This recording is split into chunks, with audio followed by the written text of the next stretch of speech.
Olá, meu amigo, meu irmão, boa tarde. Nós queremos começar esse bate-papo contigo a respeito de um tema muito interessante: medo. A gente poderia conversar hoje sobre pandemia, sobre doenças, sobre tantas coisas, mas a gente tem notado, observado que medo tem tomado uma dimensão tão grande na vida da sociedade brasileira, e por que não dizer na sociedade mundial de uma maneira geral. Tem tomado uma dimensão tão grande e tem feito, como sempre, seria difícil dizer que não faz mal, porque faz. Nós temos um medo natural, mas quando esse medo toma uma proporção gigantesca, ele destrói.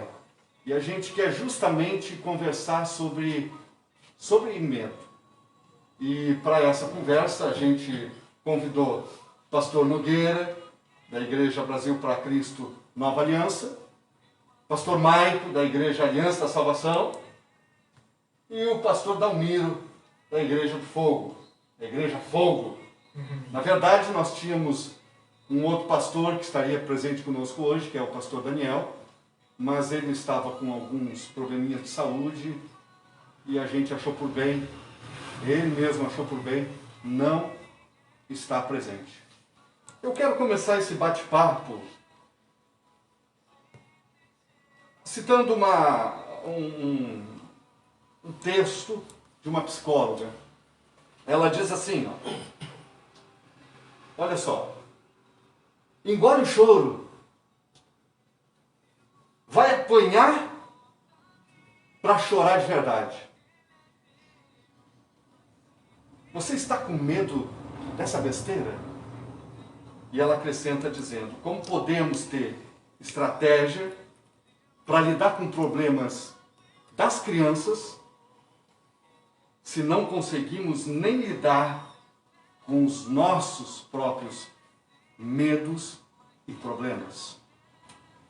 Eu te convido a participar de uma maneira interativa com essa live, querido, viu? Coloca aí perguntas, coloca considerações aí.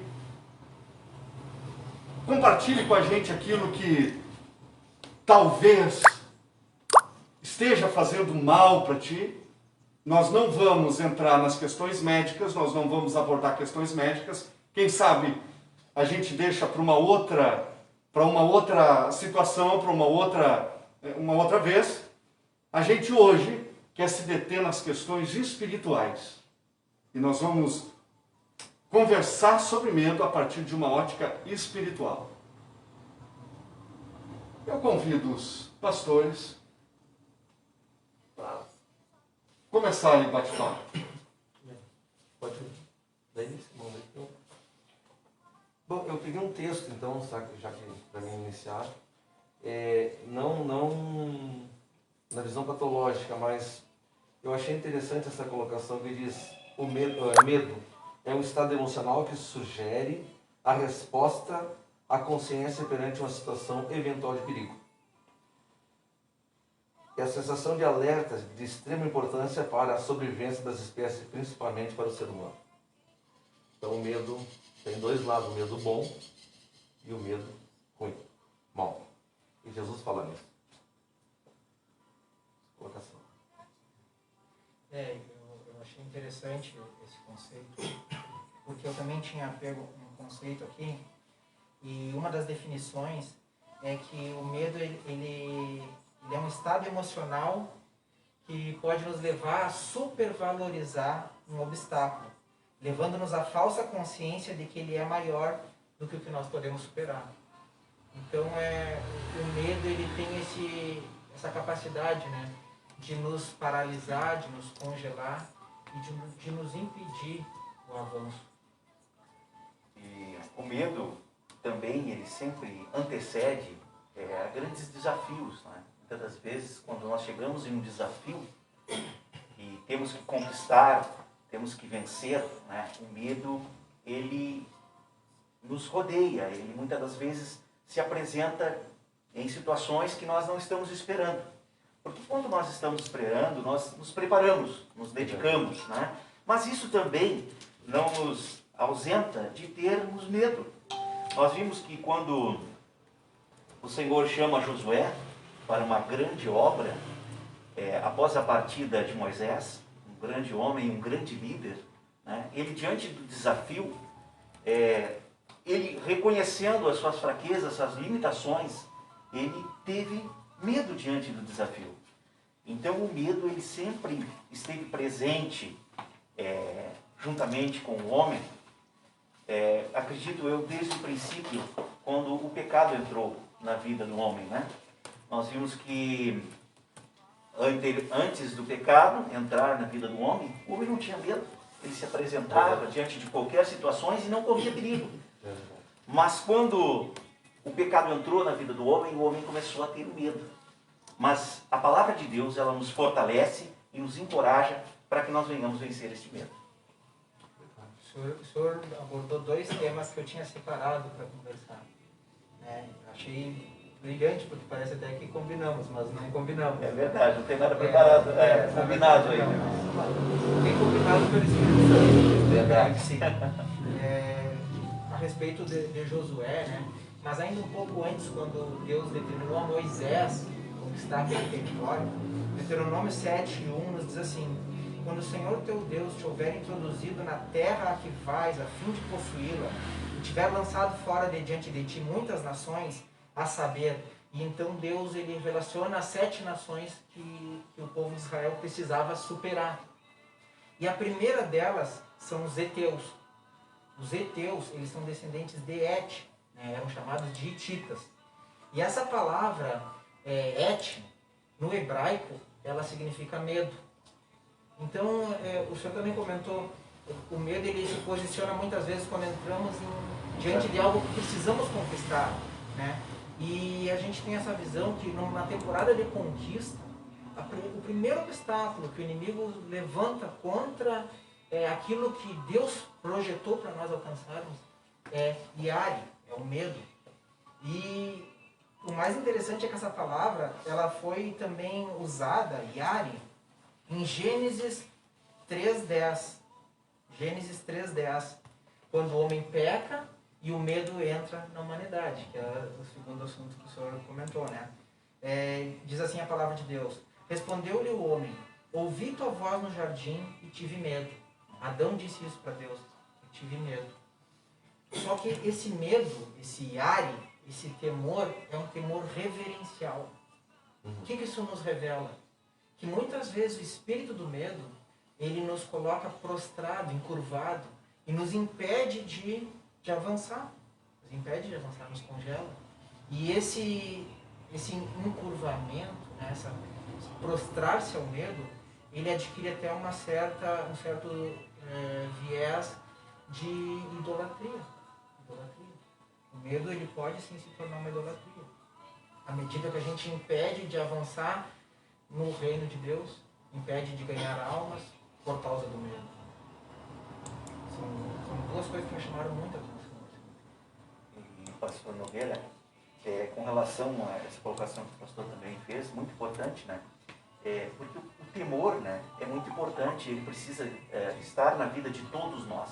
O temor nos impõe limites, né? Nos impõe algo de limite para o ser humano. Agora, o medo, ele se torna barreiras, né? Ele forma barreiras para que nós não venhamos, como o pastor falou, avançar. E o que nós mais temos visto hoje em dia é uma falta de temor e um aumento do medo. E nós vimos isso, pastor, nós que cremos no Senhor e na palavra de Deus, pelo desvio da palavra do Senhor, que o ser humano prefere não temer a Deus, as coisas que nos impõem limites, que nos coloca com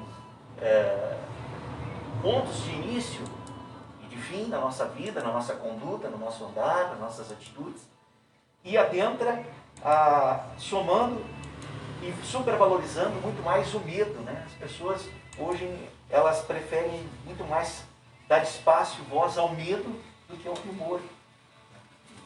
Pastor Manuel. Ok, é interessante. Pastor, assim, o que a gente percebe é que o medo, ele parece hoje, ele é maior do que o temor. né? Porque o senhor falou, as pessoas se afastam de Deus, perdem o temor, mas elas têm medo de várias outras coisas no espiritual. As pessoas temem mais algumas coisas no espiritual do que o temor de Deus. Estar em Cristo, ficar com Cristo, nós somos revestidos, né? Nós somos preparados para ter essa visão. Mas as pessoas se afastam e acabou o temor. Então o que prevalece na humanidade hoje é o medo. E o medo, e a pessoa com medo, ela tem duas coisas. Ou ela vai para o confronto, o medo me leva ao confronto, ou me leva para a fuga. Né? Até quando falou o nome do povo, o nome agora não esqueci o primeiro grupo que falou. Os heteus. E isso já, ouvir isso, já trazia medo. Ouvir isso já trazia medo. E agora a situação é eu confiar, né? E esse medo vai me dar, ou eu vou para a fuga, ou vou para o confronto. Mas o nome já dava medo, né? E hoje as pessoas têm medo, mas não têm temor. E não tem medo de Deus. As pessoas afrontam Deus. Não tem medo de Deus. Então, terminou o temor. Maioria. E parece que as pessoas veem... Até me chamou muita atenção, assim, que logo que se iniciou esse período de pandemia, muitas pessoas nas redes sociais colocaram, isso é resposta de Deus, né? Permissão de Deus, né? Vamos orar, vamos jejuar. Iniciou-se uma campanha nesse sentido. Bastante. Aí passou 2, 3 meses, parece que o pessoal acostumou já aquelas postagens assim. Eu não fiz nenhuma pesquisa, assim, mas eu notei isso, assim, ó, como aquilo migrou, aquele tipo de postagem para uma postagem assim, tô louco que comece as festas de novo, tô louco para começar a emoção, né? Quer dizer assim, temporário, né? O que isso me chamou a atenção? Eu creio, né, que Deus não fez, não colocou essa pandemia como uma maneira de se vingar do erro, do pecado da humanidade. Mas eu creio que foi uma permissão de Deus para um propósito. E qual propósito?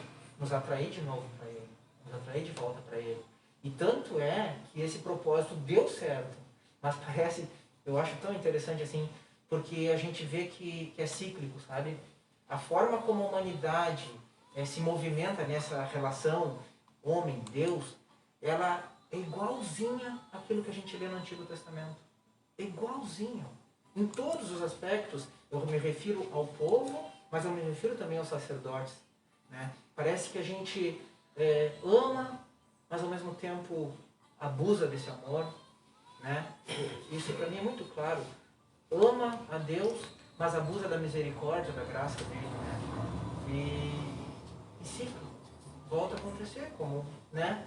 Pelo exemplo que falei, né? 2, 3 meses e o pessoal já migrou daquela conduta de vamos nos arrepender para, vamos esperar passar para nós cair na curtição de novo. Começar a fazer as mesmas coisas. No começo foi bastante isso aí, né? Parecia que a terra toda estava se curvando a Deus.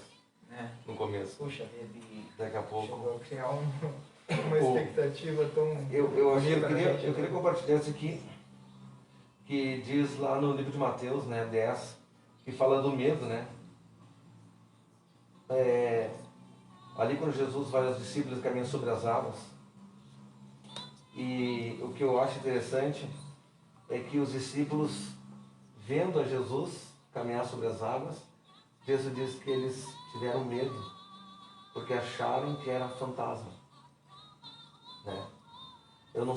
Na verdade, a nossa tradução diz fantasma. Eu não pesquisei o original. Mas independente disso, então parece que as pessoas nunca se esvaziam do medo, mesmo estando em Cristo. Não se esvaziam, porque eu tudo posso naquele que me fortalece. E aí numa situação me traz coisas lá de dentro da minha infância, medos, o que fizeram, o que criaram para mim ter medo na minha infância, daqui a pouco parece que volta e eu tenho medo. E aí eu vejo os discípulos com medo e Jesus, né, não tem mais, sou eu. E aí parece que, ouvindo a voz do mestre, parece que acalma a coisa. Não tem mais, sou eu. Aí se faz bonança no coração desse. Mas me chama a atenção o texto, os discípulos com medo. Isso é muito interessante, pastor Nogueira. Com relação a que a palavra de Deus ela é tão maravilhosa, porque porque ela não expõe super-homens, né? Exato. Como as revistas, né, os filmes Exato. expõem para as nossas vidas, né? Mas ela revela que aqui, como o pastor citou, eram homens, né? Eram os discípulos do Senhor, que estavam ao lado do Mestre, né? Vendo os milagres, as maravilhas, e isso não ausentou-os de ter medo do vento, né? Medo da tempestade, né? Medo das adversidades que estariam ao seu redor.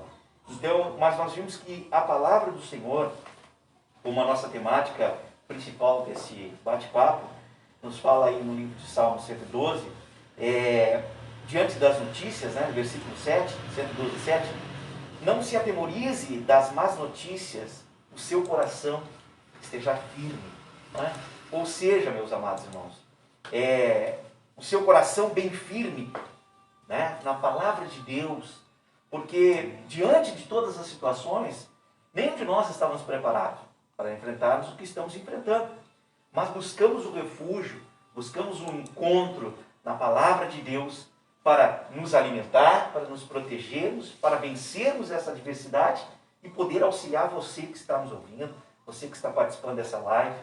Aqui os pastores estão, cada um trabalhando, levando essa preciosa semente, mas lembrando que não somos super-homens, que nós temos as nossas falhas, nossos medos, e vencemos ele, buscamos o encontro para vencermos através da palavra de Deus, né? Fortalecendo o nosso coração, fortalecendo a nossa mente, né? Não deixando as más notícias, né, penetrarem somente a nossa mente, mas sim abrindo espaço para a palavra de Deus e confiando nela acima de tudo, pastor Valdeci. Para você que está chegando agora, amigo, meu irmão, nós, Associação de Pastores de Campo Sul, nós estamos fazendo essa live, batendo um papo sobre o tema medo.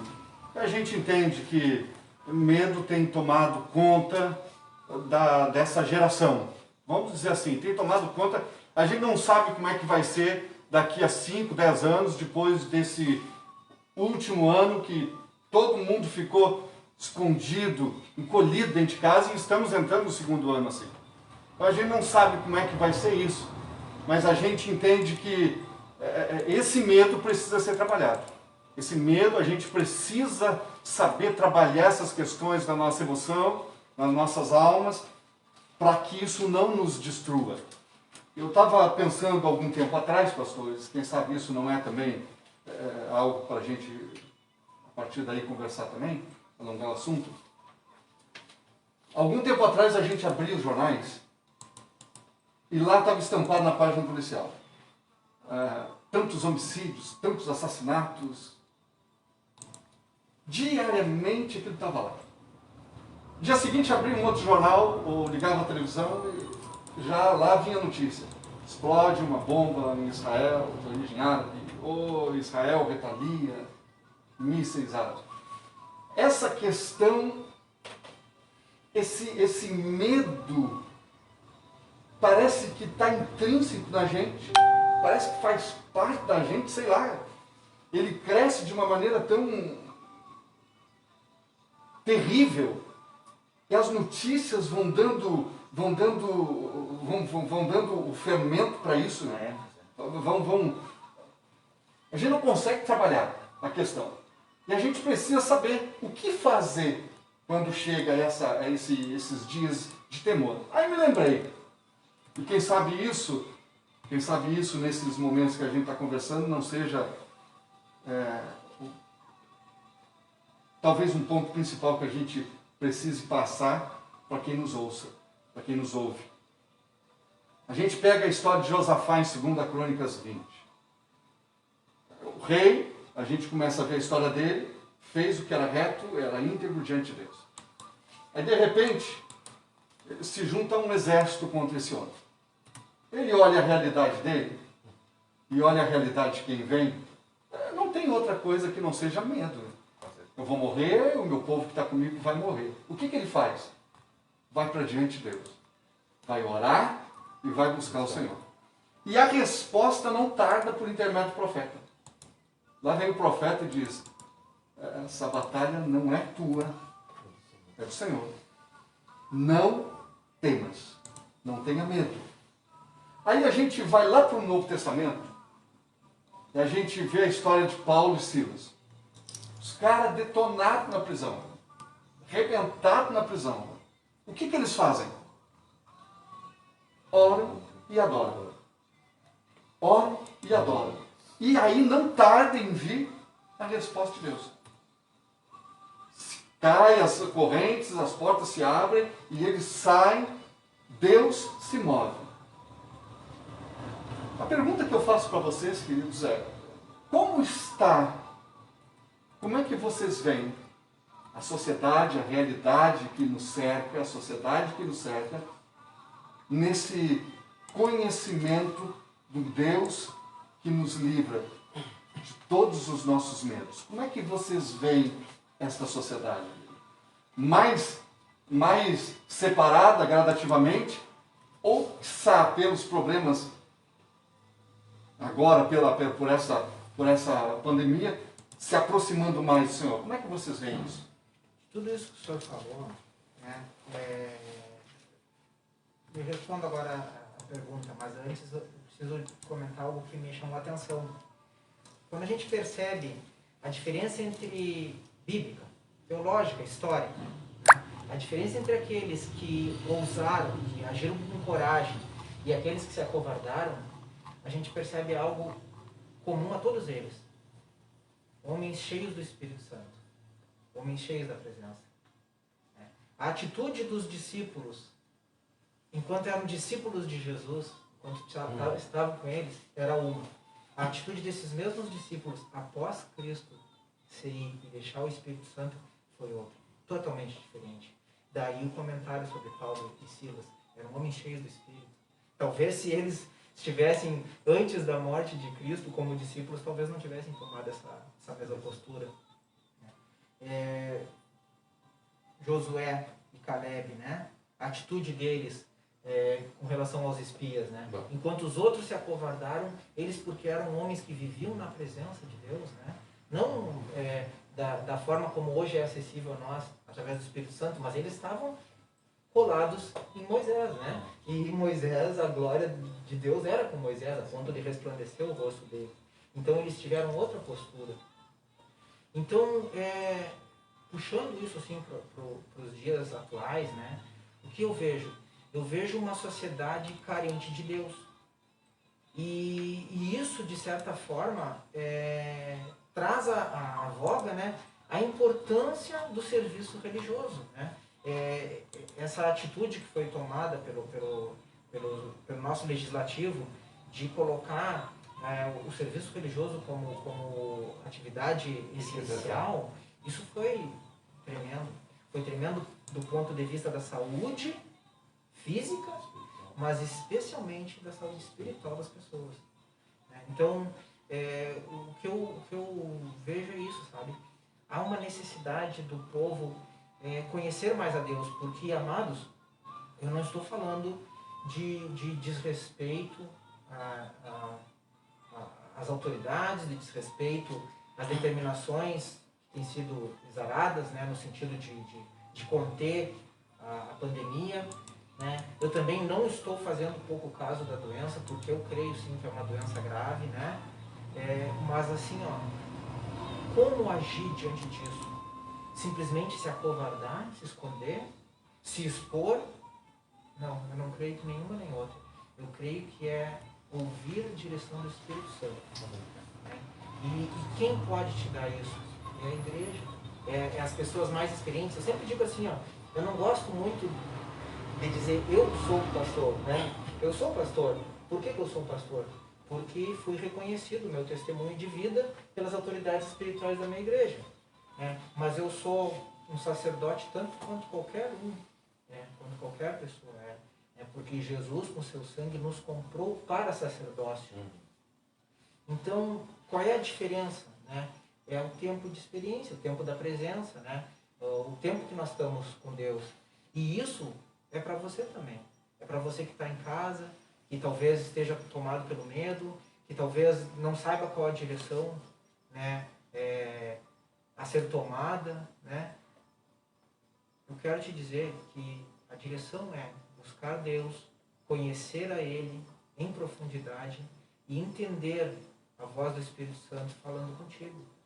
Porque, sabe, pastores, ali na igreja nós fechamos quando muitas vezes estavam abertos, né? Abrimos quando estava fechado, porque eu ouvi só uma voz, a direção do Espírito Santo, e Deus nos preservou, né? Então eu creio que há essa necessidade do povo entender a direção do Espírito Santo, né? Para essa temporada. Esse enquadramento da igreja como atividade essencial, como o pastor estava falando, foi de extrema importância para nós alcançarmos, pastor Valdeci, as pessoas, né, que estão neste momento precisando muito mais de Deus do que antes desta pandemia. Eu vejo que muitas pessoas estão sendo abaladas psicologicamente, emocionalmente, né?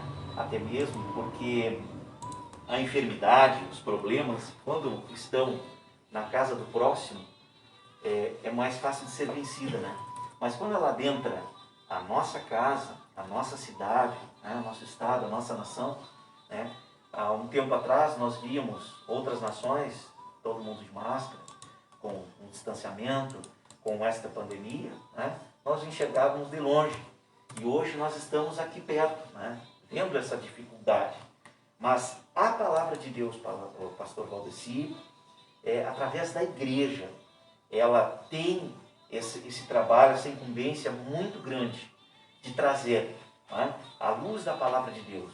Não pelo nosso conhecimento, como homens naturais que somos, nem tampouco pela nossa sabedoria, mas sim através do Espírito Santo de Deus, trazer o Evangelho, as boas novas de salvação, né, de esperança, de cura, porque servimos e cremos num Senhor que cura, que liberta, que opera maravilhas, que realiza milagres. E esta é a nossa função, o nosso trabalho como igreja, de chegar diante dos medos, diante dos desafios, né, e apresentar. Não significa que você vai chegar na igreja e você vai receber um milagre porque nós estamos ali, não. Mas através da sua fé, através da sua entrega real diante do Senhor, a sociedade pode mudar esse quadro, pastor Valdeci. Ela pode, através de uma entrega verdadeiramente da sua vida, da sua fé, da sua crença na palavra de Deus, ela sim encontra refúgio.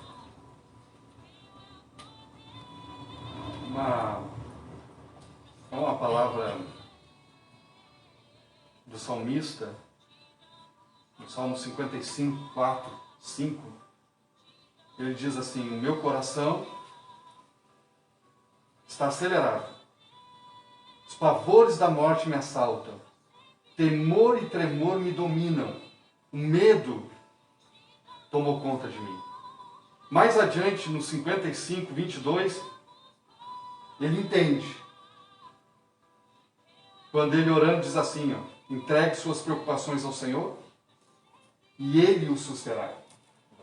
Quando eu digo assim, quando eu pergunto para vocês, como está a nossa sociedade hoje? Ela está temerosa? Ela está, cada dia que passa, mais separada do Senhor? Eu vejo assim, mais separada de Deus e mais distante da sua própria família, da sua própria casa. Claro, questões impostas pela pandemia, a gente não vai entrar nessa questão de política aí, mas o que a gente vê é um povo que sucumbe dentro da sua própria casa ao medo. Me chamou a atenção um dia desses, quando eu conversava com uma colega, já idade bem avançada já, de certa forma, ela já estava beirando 70 anos. E ela disse assim, eu não tenho visitado meu pai. Com 70 anos quase, ela tinha um pai vivo ainda. Eu não tenho visitado meu pai. Por quê? Porque eu tenho medo que ele morra. Ora, o velhinho tinha por volta dos 90, lá caminhando para os 100 anos de idade. E ela vai ficar por um tempo indeterminado sem conversar com o pai sem ter relacionamento com o Pai. Me chama a atenção que o medo faz com que eu não queira me aproximar, mesmo daqueles que fazem parte da minha família, da minha casa, que eu queira viver. Não, é um momento que eu tenho que estar aqui e eles têm que estar lá. Eu não estou dizendo aqui para você que me ouve, querido, deixa eu deixar isso bem claro, não estou dizendo aqui que você deve sair de casa e visitar sua família, visitar os teus amigos. Não. Nós não estamos dizendo isso. Mas o que está chamando a atenção nossa é que o medo tem contribuído para isso. E a gente não consegue, como eu disse no começo, a gente não consegue trabalhar essas coisas. A gente não consegue. Eu tenho um filho de 15 anos. Tem uma criança... Quantos anos? 10 anos. 10 anos. Tem 3. 3, mas tem os pequenos também, né? Tem. Pois é. Como é que essa geração vai estar daqui a 10 anos? Ela está passando por tudo isso agora. De certa forma tem uma semente ali, foi semeada no coração dela. De que forma ela vai estar daqui a 10 anos? Isso precisa ser uma preocupação minha como pai, isso precisa ser uma preocupação minha como pastor, isso precisa ser uma preocupação minha como governo. Eu preciso ver além daquilo que a realidade me mostra, além de uma pandemia. Eu preciso ver além disso. Eu preciso ver o depois.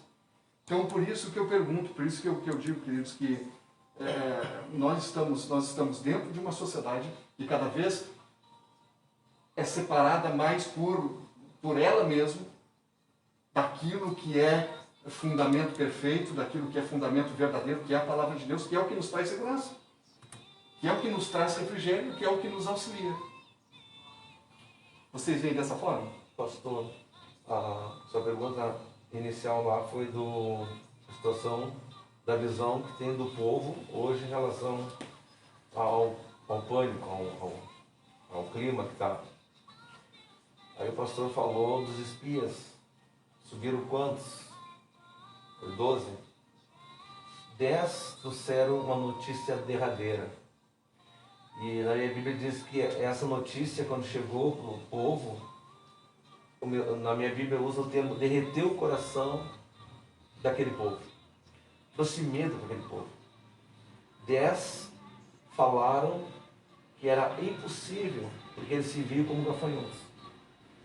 2 levanta, cheio de Deus, cheio do Espírito Santo, e traz uma palavra, lembrando que existe um Deus que dera ordem a eles, e já tinha entregue a terra a eles. O que eu vejo hoje? Uma nação inteira que diz que conhece Deus, e alguns homens que andam com Deus, que buscam Deus.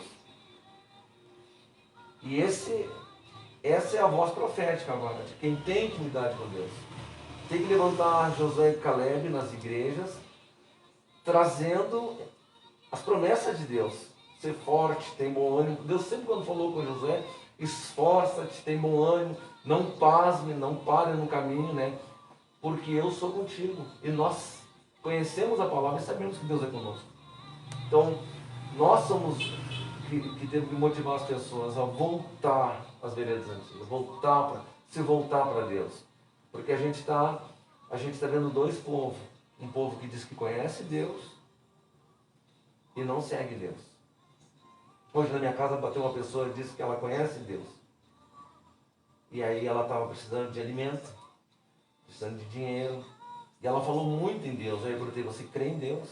Eu vou à igreja. Aí eu perguntei qual era a igreja. Aí ela falou, eu disse para ela, mas você crê em Deus? Eu vou à igreja. Então a questão é entre crer e ir. Quem crê em Deus, segue Ele, ouve Ele e faz o que está escrito. Então a gente está vendo 2 rebanhos. Um que conhece Deus de longe, como a gente lê ali, o apóstolo Saulo via a Cristo de longe, até que ele teve um encontro. As pessoas precisam ter um encontro com Deus. E tem que levantar os Calebs no meio da multidão, o Josué, e proclamar proclamar a verdade de Deus soberano. Há uma promessa, há uma cura em Cristo Jesus. Fora disso, não há salvação. Que coisa, né? Jesus escrevendo, Jesus falando em João 14, 27, ele diz assim, ó, eu deixo a minha paz para vocês. A minha paz vos dou. A minha paz eu vos dou. Eu não dou como o mundo dá. Não se turbe o vosso coração. Nem tenho medo. De novo. Olha só. Se eu tenho paz, e não é a paz que um governo pode dar, não é a paz que um sistema financeiro, político pode dar, mas é a paz de Cristo, que permanece para sempre. Se eu conheço e tenho essa paz, eu não vou ter medo. Eu não vou temer. Ele dizendo aqui, ó, deixa eu ver se eu acho aqui, ó.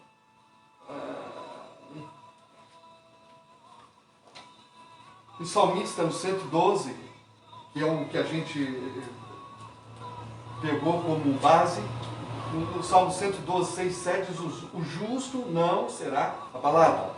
Para sempre se lembrarão dele. Ele não temerá as más notícias. Ora, se eu tenho a paz de Cristo sobre mim, se eu desfruto dessa paz, as notícias, por piores que sejam, elas não me abalam. Porque eu tenho a expectativa e a esperança de um futuro melhor. Olha que coisa interessante, querido. O que eu preciso, o que os Calebs precisam se levantar dentro de nossa igreja é para proclamar justamente a paz que é eterna, é a paz de Cristo, ela que tira o medo. A paz que excede todo entendimento e que o mundo não pode dar. O mundo não pode dar. É só o que o Espírito Santo. Então quer dizer, o mundo você não pode dar porque ele não conhece. Então, temos que proclamar isso. Por isso que as coisas de Deus são loucura para aqueles do mundo todo. verdade. No meio de uma loucura dessa, a gente canta, dança, a gente vive bem, se alegra, e os outros dizem, como é que tu pode estar alegre? Como é que tu pode estar assim, todo mundo está morrendo à tua volta, e aí a gente se lembra da palavra, ó, 1000 cai ao teu lado, 10.000 à tua direita, mas tu não é atingido. E ainda cremos que o melhor de Deus está por vir, né? O melhor de Deus ainda está por vir. Né? Então, por isso que eu digo, né? A igreja, a palavra de Deus, ela tem esse ensinamento de vencer o medo. Não nos ausentarmos do medo, mas juntos, crendo no poder de Deus, sendo cheio do Espírito Santo, com uma visão de coragem, né?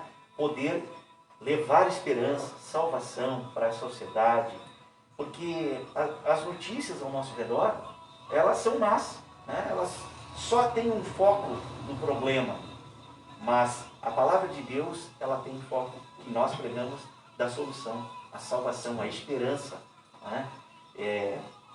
Então nós vimos que é um desafio, são barreiras que a igreja passará, que o povo passará, mas que através da palavra de Deus nós seremos mais que vitoriosos. O importante saber a continuação, né? Falamos tudo isso. Se nós partirmos, chegar a hora, nós temos a convicção, sem medo, para onde vamos. Né? A minha alma, ela tem saudade do céu, mas a minha carne não conhece isso. Então, dentro de nós, dentro de mim, tem algo que me puxa e me dá saudade de algo que meus olhos não viram. E essa é a esperança nossa. Quando nós tombarmos mesmo, que a gente venha tombar no tempo de Deus, sabemos para onde vamos. E ficamos convictos, sem medo. As pessoas às vezes não têm a real dimensão, né? Porque, amados, ainda que você não olhe pela perspectiva da eternidade, pela perspectiva de sermos seres eternos, mas que olhe aos olhos naturais, o que são 100 anos de vida diante da história da humanidade? Sabe, se você fizesse uma barra cronológica, assim, uma régua do tempo, e colocasse, né, o marco zero para os judeus, cerca de 5.600, 5.700 anos, né? E hoje, ou pior ainda, se pegasse a perspectiva dos ateístas, né? Milhões, sei lá, nem um pouco conheço dessa ciência deles porque não me chama a atenção. Milhões de anos, e colocasse ali 100 anos. O que é isso? É um piscar de olhos. E a tua vida passou. É uma gota, Não é não. nada, estalar de dedos. Então onde que eu devo investir meu tempo? Naquilo que eu posso conquistar aqui e que a traça e o ferrugem levam? Não pode. Né? Ou eu tenho que investir o meu tempo, minha vida, no que é eterno? Porque olha, ainda que você não creia, te dou uma má notícia, tua vida é um estalar de dedos. Né? Então eu te convido a crer. Pastores, eu quero convidar vocês para as nossas considerações finais.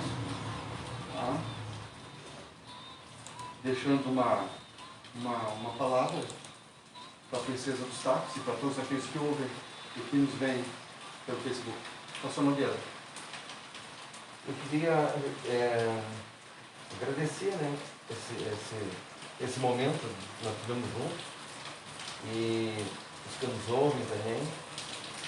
Mas eu fiquei de relembrar, no dia 5 de abril, nós temos uma convocação nacional, né, para um jejum. Aí vem a resposta à tua pergunta. Vamos ver quantos vão se levantar. Para um jejum, não para mim, mas para um todo. Nós somos convocados pelo chefe maior da nação para jejumar para um todo, pela nação toda. Então, só relembrando, dia 5 de abril nós vamos estar se juntando a um grande corpo de oração, um grande povo que vai estar semana nessa terra. Então, eu queria encerrar com essa minha fala, essa aí, reforçando o convite do dia 5. Nós estamos juntos em oração. Também quero agradecer pela oportunidade, até que nos proporcionou, nós estamos todos juntos aqui, trazendo uma temática como essa, um desafio, mas que juntos venceremos através da palavra do Senhor. E somaremos forças através da oração, do jejum, clamando ao Senhor pela sua vida, pela sua família, pelo seu lar. Que Deus te abençoe. Muito obrigado, em nome de Jesus. Da mesma forma, agradeço e parabenizo a direção da PEC pela brilhante iniciativa. Foi um prazer estar com você. Quero fazer uma observação a respeito do que o pastor Nogueira falou. O chefe supremo da nação, independente de ideologia, independente de consciência política, ele é a autoridade máxima do nosso país. Então, hoje nós temos vivido uma dicotomia muito intensa, assim, a respeito da questão política, mas eu quero compartilhar contigo que uma autoridade é uma autoridade, merece honra, independente do que nós temos de conceito em relação a ela. E um jejum, a proclamação de um jejum nacional, é algo que posso dizer contra mim, e creio que os pastores vão dizer, muitos anos eu sonhei com isso, muitos anos eu sonhei. Será que um dia o país vai fazer isso de forma unânime, Então, não leve em consideração a questão política, ideológica, sabe? Leve em consideração Deus. Eu não vou nem dizer religiosa, nem questão religiosa. Leve em consideração Deus, porque Deus se move através do jejum. Deus, seu coração se condói pelo nosso constrangimento, pela nossa humilhação diante dele. Participe conosco desse jejum. Essa era a palavra que eu queria deixar. Um forte abraço a todos, que o Senhor os abençoe.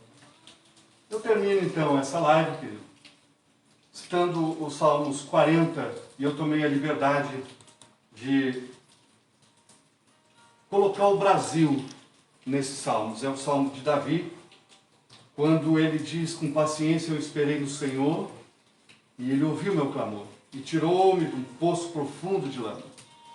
E eu tomei a liberdade de colocar o Brasil no começo desses salmos. Eu leio assim: Brasil, deposita a tua esperança no Senhor. Ele se inclinará para ti e ouvirá o teu grito de socorro. Ele te tirará do poço de destruição e do atoleiro de lama. Porá os teus pés sobre a rocha e firmar-te-á em um local seguro. Porá um novo cântico na tua boca, um hino de louvor. Muitos verão isso e temerão, e confiarão no Senhor. Salmos 40. Querido, não permita que o medo tome conta do teu coração.